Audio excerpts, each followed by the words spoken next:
nimefarijika sana na kuwaona katika ofisi yetu, kwa sababu moja ya dhamira ya Mheshimiwa Rais wa Jamhuri ya Muungano wa Tanzania ni kuhakikisha sisi viongozi wa serikali tunakuwa viongozi katika sekta zote bila kubagua ama kuiacha nyuma sekta yoyote. Mtafahamu kwamba dada yangu Upendo Nkone pamoja na dada yangu Martha, wote hawa wamekuwa ni watumishi wanaoinjilisha kwa kipawa kikubwa cha uimbaji ambacho Mungu mwenyewe aliwapa.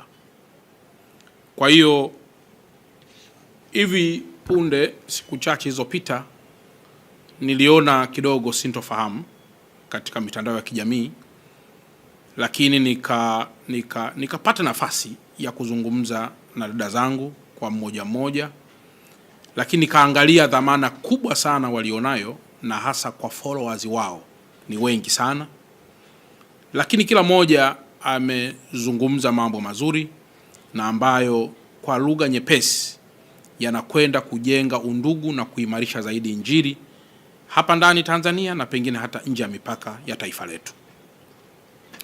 Jambo la kwanza ambalo ningetamani sana pia kulizungumzia ni kwamba mahali popote kunapokuwa kuna kipaji kikubwa sana ambacho Mungu amekiweka ndani ya mtu, mahali hapo huwa shetani hakai mbali.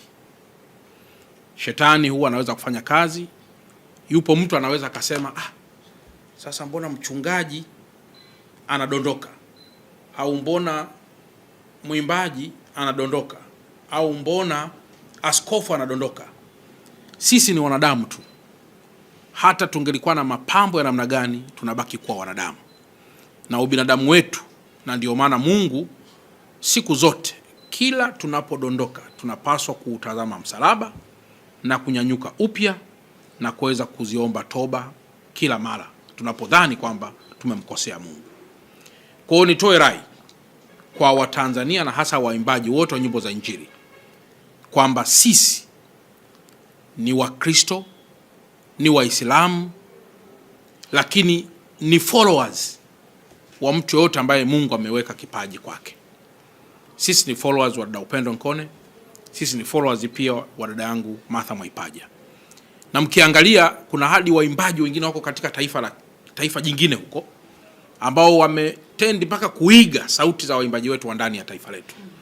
Maana yake kuonyesha kwamba wako kwenye taifa jingine lakini ma role model wao wako kwenye taifa letu. Sasa hiyo pia kwetu ni kitu kikubwa sana ambacho kinaweza kaendelea kulitangaza taifa letu, lakini zaidi pia ni kitu kikubwa ambacho kinawezekana kikaendelea kuinjilisha na wengine kubadilika na pengine kuwa watu wema zaidi. Dada Martha aliwahi kuimba wimbo wake mmoja, anasema sipiganagi mwenyewe. Lakini ukimwangalia pia dada yangu Upendo aliwahi pia kuimba wimbo wake mmoja wa usifurahi juu yangu. Nyimbo hizi mbili ukiziangalia zinatoa message kwamba unapopata jambo lolote gumu mbele yako, inamaanisha sipigani nao, upigani peke yako.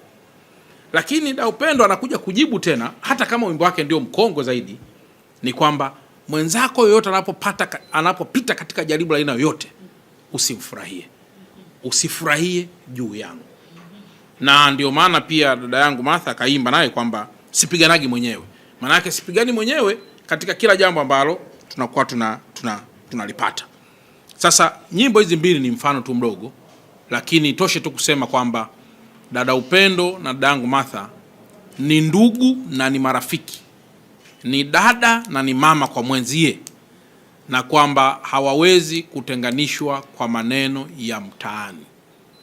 Na watu wote tunapoona kuna jambo lolote, tusitumie mianya hiyo kuweza kukuza na kupasua zaidi Injili katika taifa letu, tukajikuta sasa tunabaki na watu ambao sio waimbaji na upotofu katika taifa ukawa unaendelea.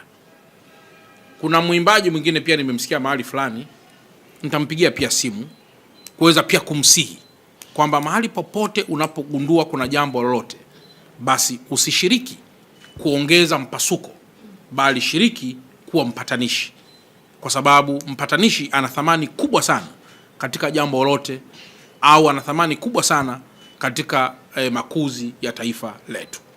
Kwa hiyo baada ya kusema haya, ndugu zangu, mimi naendelea kukushukuru sana dada yangu Martha Mwaipaja kwa kuja na kunitembelea, lakini kushukuru sana dadangu Upendo Nkone kwa kuja na kunitembelea.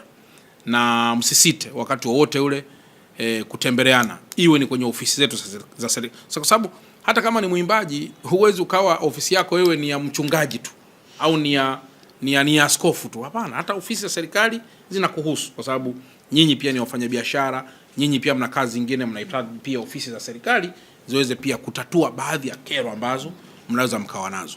Kwa baada ya kusema haya, nitumie tena nafasi hii kuwashukuru, lakini kuwakaribisheni hapa katika ofisi yetu, angalau kwa kuwa tupo na wenzetu hawa, mzungumze kwa kidogo tu. Kwanza kumshukuru Mungu kwa kikao chetu ambacho tumeweza kukaa, lakini pili kuwaambia Watanzania kwamba sisi ni ndugu kuliko uadui ambao pengine mtu mwingine anaweza kuukuza na kuusemea mahali popote.